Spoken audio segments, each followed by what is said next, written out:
I was halfway through replacing the roof beams when I heard the screech of tires on gravel. I looked up from the scaffolding, sweat dripping off my brow, and saw her Cynthia Vanderholt, the queen of our HOA. Mid-50s, platinum blonde bob cut sharper than her tongue, and those ridiculous oversized sunglasses she wore like a badge of authority. She marched right up to the edge of my grandfather's old barn like she owned the place. "This structure is not HOA approved, Jeremiah," she barked, hands on hips, clipboard already out like she was writing me a ticket. "You're in violation of Section 12, subsection B, no new construction without prior approval." I climbed down slowly, wiping my hands on my jeans. "It's not new," I said. "I'm restoring what's already here. My grandfather built this barn in '63. It's been on this land since before the HOA even existed." Cynthia's nostrils flared like she just smelled something sour. "It doesn't matter. Any structural work must be reviewed and approved." "You had no right to begin." "No right," I laughed once, short and dry. "I own this property. I'm not even inside your HOA boundary." She pointed her pen at the gravel road behind her. "You access the site using the HOA-owned road. That puts you under our jurisdiction." I stared at her for a second, then looked past her to the road. The same dusty trail my grandfather carved out himself long before the neighborhood was built up around us. She had no idea what she was talking about. "I didn't touch your roads, Cynthia," I said calmly. "That's my access lane, always has been." She waved me off like I was a child. "We'll see what the police think." And just like that, she stormed back to her Lexus, called the cops right from the driver's seat, and waited for them like she was about to win a prize. By the time the sheriff pulled up 20 minutes later, she was already halfway through what sounded like a dramatic monologue about unauthorized industrial development and increased traffic hazards. The deputy stepped over to me. "Sir, you got ID?" I handed it over. "Sure do." "This land's been in my family for 3 generations. I'm just restoring the old barn my grandfather left me." He looked between me and the barn, then back at Cynthia, who was now pacing and muttering about community standards. "You have any documentation?" he asked. "Better," I said, pulling out the folder I'd brought from the county records office just last week. "Deed, survey maps, and here's the kicker, the easement agreement from 1974, that access road, it's mine." Cynthia froze mid-rant. The deputy took his time looking it over, then turned to her. "Ma'am, this shows clear private ownership of the access road. It's not part of the HOA jurisdiction." But he didn't get approval," she stammered. "He doesn't need it," he said flatly. "This property is outside HOA boundaries." She looked like he'd slapped her. "You're welcome to file a civil complaint," the deputy added, walking back to his cruiser. "But far as the sheriff's office is concerned, this is a private matter." Cynthia didn't say another word. Just stood there, twitching like a kettle about to boil. She didn't leave right away. No, she sat in her car for a good 10 minutes, probably trying to figure out how to twist this into some kind of HOA power move, and I had a feeling she'd try. Which was fine by me. Because what she didn't know yet was that her little crusade had just poked the wrong hornet's nest. The next morning, I was back on the scaffolding, replacing rotten rafters with pressure-treated pine when a drone buzzed over my head.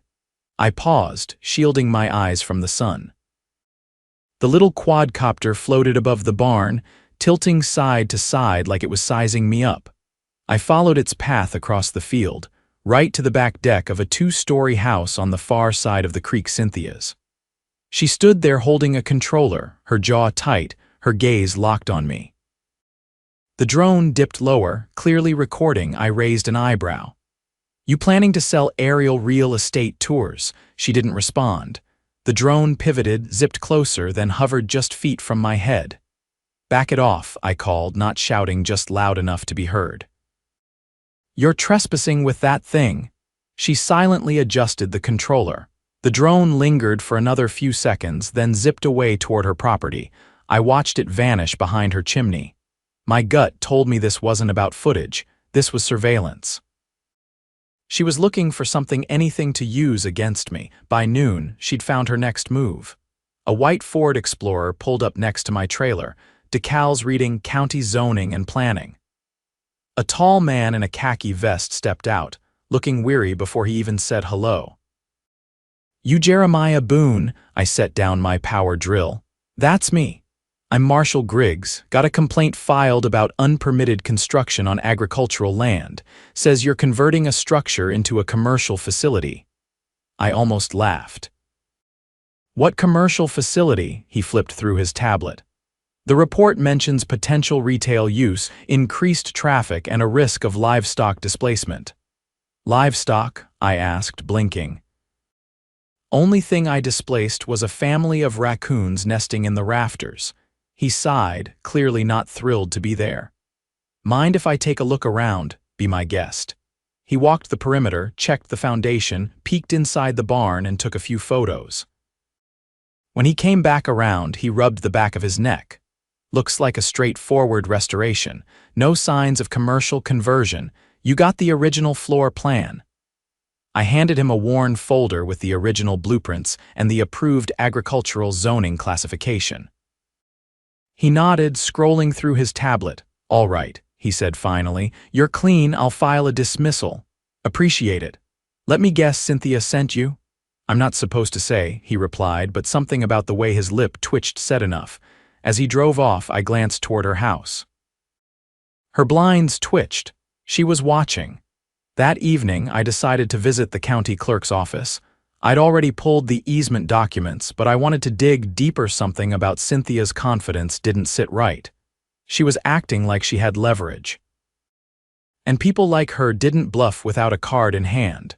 The records clerk, a soft-spoken woman named Leela, helped me dig through old plats and development files.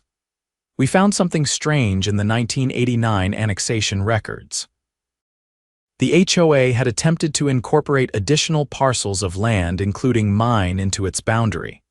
But the county denied the request due to a lack of majority consent from property owners. My grandfather had formally declined, and the rejection was logged and stamped. "Looks like they tried to include your parcel," Leela said, tapping the page, "but it never went through. Legally, your land was never annexed." I photographed every page, then asked for certified copies. As I walked out, I made 2 calls, one to the county assessor's office to double-check the tax jurisdiction, and another to a friend of mine, Angela, who worked as a municipal land use attorney. Angela met me the next morning at the barn. She scanned the documents, then looked up with a frown. "Jeremiah, this HOA's in violation of several statutes if they've made any decisions affecting your property. They're operating under a false claim of jurisdiction. That's municipal overreach." I nodded. "And if they actually filed complaints under that false claim, they've opened themselves up to legal liability, especially if they used HOA funds or resources to pursue enforcement actions. That's misappropriation." That afternoon, I caught Cynthia in the act. I was walking the fence line near the edge of the eastern tree line when I saw her at the property marker, one of the old stone posts that separated my grandfather's land from the subdivision. She had a crowbar in her hand and was prying the stone from the ground. "Lose something?" I asked, stepping out from behind the oak. She froze, crowbar mid-swing. "That marker isn't valid. It's been misaligned for years." "Funny," I replied, holding up my phone, "because the county GPS coordinates match it to the inch." "You're tampering with a legal boundary." "You can't prove that," she snapped. I hit the stop button on the recording app. "Actually, I just did, and this footage is going straight to the sheriff." She dropped the crowbar and stormed off without another word. By the time I got to the sheriff's office that evening, I had the video, the annexation rejection, and a notarized letter from Angela outlining the legal violations. The desk deputy took one look at the footage and called in the duty investigator. 2 days later, the sheriff's department issued a formal notice of investigation into the HOA's leadership for unlawful harassment, boundary tampering, and attempted misrepresentation of jurisdiction. But the real bombshell came when Angela dug into the HOA's financial records. As an attorney, she had access to certain databases, and what she uncovered made even my jaw drop. Over the past 3 years, the HOA had spent nearly $20,000 in legal fees pursuing claims against properties outside their jurisdiction. And those payments had been authorized solely by Cynthia No Votes, no board review. Angela filed a request with the county prosecutor. Misuse of HOA funds for personal vendettas. That wasn't just unethical, that was criminal misappropriation. Within a week, the county issued a subpoena for the HOA's financial records. I didn't hear from Cynthia for 3 days. Then, early Saturday morning, a moving truck pulled into her driveway. I watched from the barn roof as a pair of men loaded boxes into the back of the truck. Cynthia stood on her porch, arms crossed, talking fast into her phone. She didn't look like someone managing a neighborhood. She looked like someone who just realized the hammer was coming down. I didn't wave. Instead, I walked back into the barn and got back to work. The sun was shining through the new rafters, casting clean lines across the floor. For the first time in weeks, there was no noise, no drones, no threats, no clipboard-wielding tyrants, just the sound of something being rebuilt.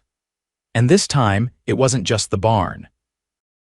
On Monday morning, I walked into the county courthouse wearing my cleanest flannel and boots still scuffed from work.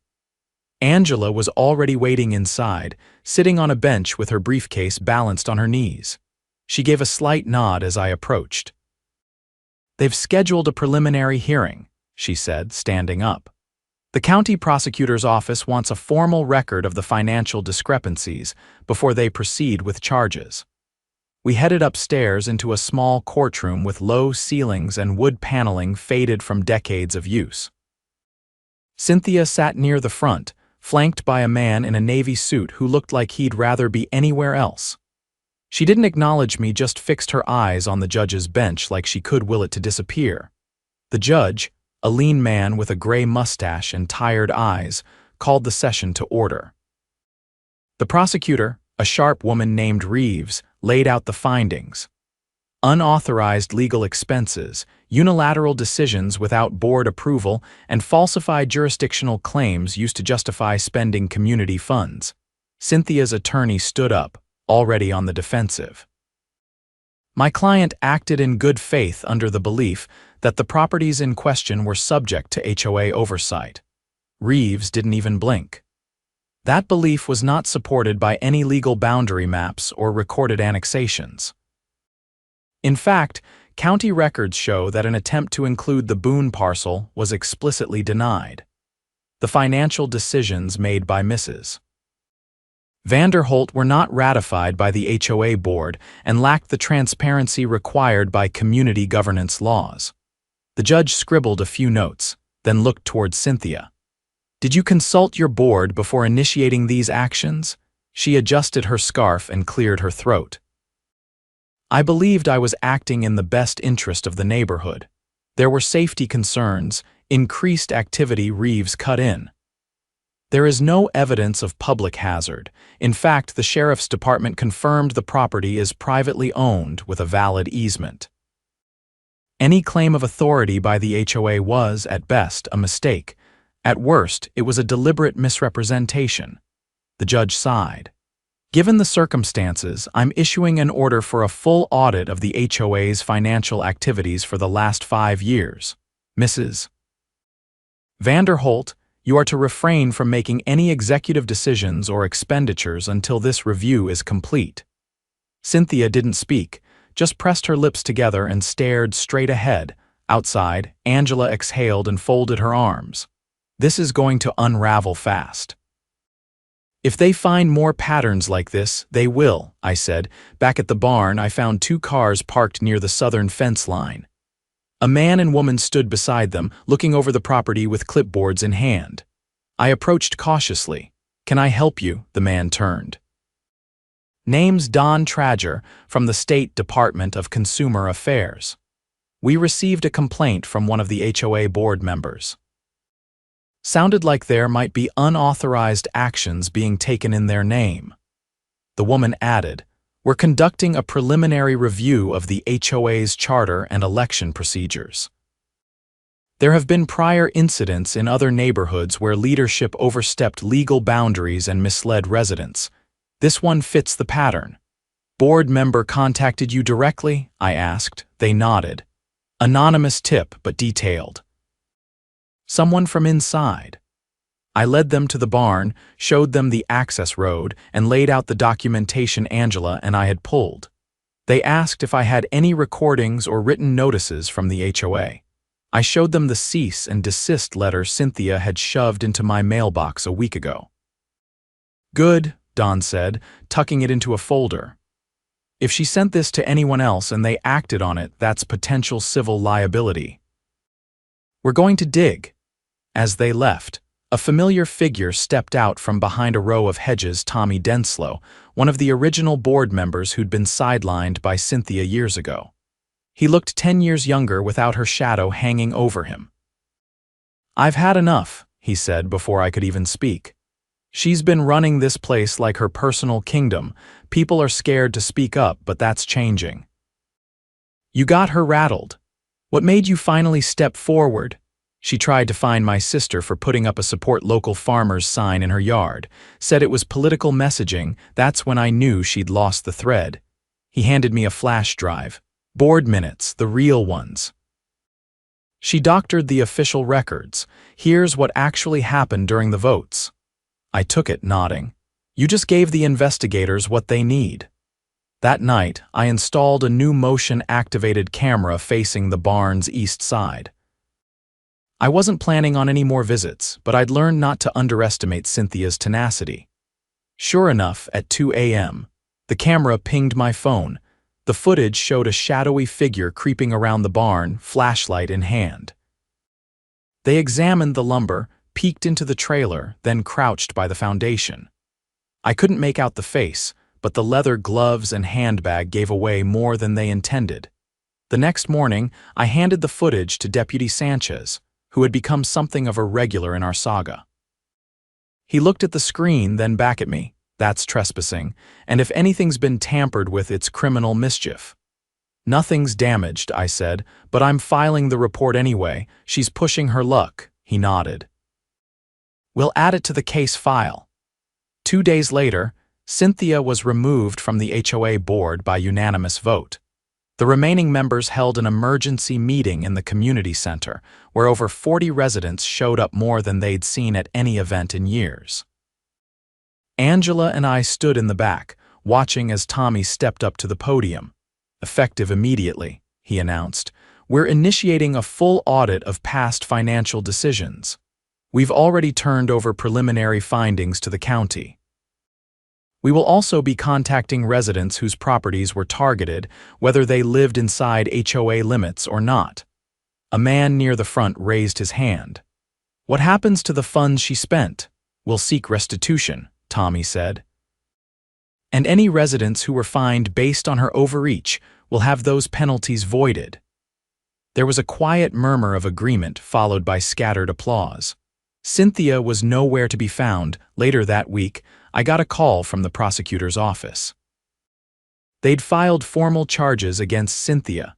2 counts of fraudulent financial conduct, 1 count of falsifying municipal documents, and a 4th for criminal trespass. Angela met me at the barn again, watching as I installed the final crossbeam under the loft. "She might get probation," she said. "But she won't touch community leadership again." "I'm fine with that," I replied, tightening the bolt. "This place isn't just a barn, it's proof that standing your ground matters." She smiled faintly. "You've done more than that, you lit a torch." The rest of the neighborhood's just waking up. As I climbed down, I noticed something new: fresh footprints leading up the slope from the main road.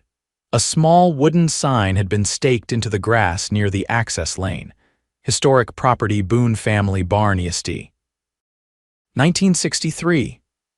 There was no name on it, but I had a good idea who was behind it. I left it standing. Let it be a reminder, not just of what had been built, but of what had been defended. The gravel shifted beneath my boots as I walked the western edge of the property. past the old windbreak of sycamores that had once shielded the barn from winter gusts. A cool breeze stirred the long grass, carrying the scent of fresh lumber and damp earth. The structure was nearly complete, roof sealed, walls insulated, the interior loft reinforced. What had begun as a quiet tribute to my grandfather had turned into a courtroom drama, a neighborhood reckoning, and now something else entirely. Angela called just as I was locking up the barn for the evening. She didn't waste time with pleasantries. The forensic accountant the county hired, he found something ugly. I leaned against the tailgate of my truck and listened as she explained. After Cynthia's removal, the audit had shifted from routine bookkeeping to a full-scale investigation. What started as an examination of misused HOA funds had unearthed a second set of records, handwritten ledgers found in a locked file cabinet at the HOA office, behind a false panel. The records showed over 30 residents had been charged inflated special assessments for alleged violations fees that never appeared in the official books. The money had been funneled into a private trust under Cynthia's name. The trust had paid out for landscaping, catered events, even a personal legal retainer. Angela's voice sharpened. She created an off-the-books slush fund. That's embezzlement, and it's not small potatoes. We're talking just over $64,000. I didn't respond right away. I was staring down the long drive toward the subdivision, where porch lights blinked on one by one. Somewhere down there, people had been writing checks they thought were going to their neighborhood. Instead, they'd bankrolled Cynthia's little empire. County prosecutor's office is filing additional charges, Angela continued. Fraud, conspiracy to commit fraud, and wire fraud since some of the payments were made electronically. They've issued a warrant. She's going to be arrested by tomorrow morning. I exhaled slowly. This going to trial, unless she takes a plea deal, but with this many counts, I doubt they'll offer much. The next morning, the sheriff's department didn't just knock, they executed a full search warrant. 2 cruisers and a county financial crimes investigator arrived at Cynthia's house just after sunrise. I didn't go down there, but word traveled fast. By mid-morning, the entire neighborhood knew. She was led out in a gray cardigan and worn flats, wrists cuffed in front, her face pale and tight. Her lawyer trailed behind, arguing with the lead investigator, but no one was listening. The officers carried out boxes of files, receipts, and electronics. A few neighbors had gathered at their fences, silent, watching the downfall of the woman who'd once acted like she owned every inch of their lives. By noon, the HOA board had posted a public notice on every mailbox, signed by the newly reinstated secretary. It confirmed the arrest, apologized for the abuse of power, and announced a full restitution plan for affected residents. They also scheduled a community-wide meeting to elect new leadership, this time with an independent observer from the county present. Later that week, I got a knock on my door. It was Marlene, who lived 2 lots down from the subdivision's main entrance. She was holding a small envelope with both hands like it might fly away. "I wanted to say thank you," she said, her voice a little shaky. "I paid over $2,000 in compliance fines last year. I couldn't prove anything and I didn't want to make trouble, but you did." I glanced down at the envelope. She handed it to me. "Just cookies," she said quickly. "Baked them this morning." Her eyes teared up slightly as she turned and walked back down the drive. I didn't open the envelope right away. I stood there for a while, watching her go, thinking about how many people had lived under that weight, afraid to speak. The next weekend, the community meeting took place. It wasn't in the HOA's usual clubhouse. It was held in the town library's event room, under fluorescent lights and the watchful eye of a county mediator. Every seat was filled. Even more stood along the walls. Tommy opened the meeting with a clear voice. "We're here to rebuild, not just leadership, but trust. We're instituting new bylaws, term limits, and mandatory financial transparency. No one's getting railroaded again." A woman in the 3rd row raised her hand. "What about the fines we paid?" "Can we get them back?" The county's working on it, Tommy said. There's a restitution fund being created from the seized assets. It won't be fast, but it will happen. Angela stood up next. There's also a class action in motion. If you were affected, we'll make sure your name's added. There were nods. A few people clapped, not loud, not raucous, but genuine. After the meeting, I walked out into the parking lot where the sky was turning soft with dusk. Angela joined me, flipping through a few final notes in her folder. You know, she said, you could have walked away from this after you proved the land was yours, but you didn't. I couldn't, I said, watching the last of the attendees filter out. This place is more than a line on a map. It's home. It was my grandfather's, and someday it'll be someone else's. I wasn't about to let someone like her decide what that meant. Angela smiled faintly. You should consider running for the board. I shook my head. Nah, I've got my hands full with the barn. Besides, I think they've got it from here. 2 days later, I received a certified letter from the county. It was the official record correction. The Boone property, including the easement road, was now explicitly marked as outside the HOA's jurisdiction, with language added to prevent future annexation attempts without a public vote. It was permanent. I framed it and hung it inside the barn, just above the old workbench where my grandfather used to keep his pipe tobacco and spare nails. The barn had become more than a structure, it was a symbol now. Not just of what was built, but of what wouldn't be torn down, not by threats, not by false paperwork, not by petty tyrants. That weekend, I hosted a small gathering. Nothing fancy, just a few neighbors, folding chairs, lemonade, and the smell of grilled corn wafting over the grass. Kids chased each other around the oak tree, and adults talked without glancing over their shoulders. Tommy raised a paper cup in a quiet toast during a lull in the conversation. To standing up, he said, and to knowing your rights. There was a soft chorus of agreement. I didn't say anything. I just looked around at the people who'd once tiptoed through their own yards, now laughing freely. The barn door stood open behind me, sunlight slanting through the rafters, cutting lines across the floor. The fight was over. But what we'd built from it, that would stand for a long time.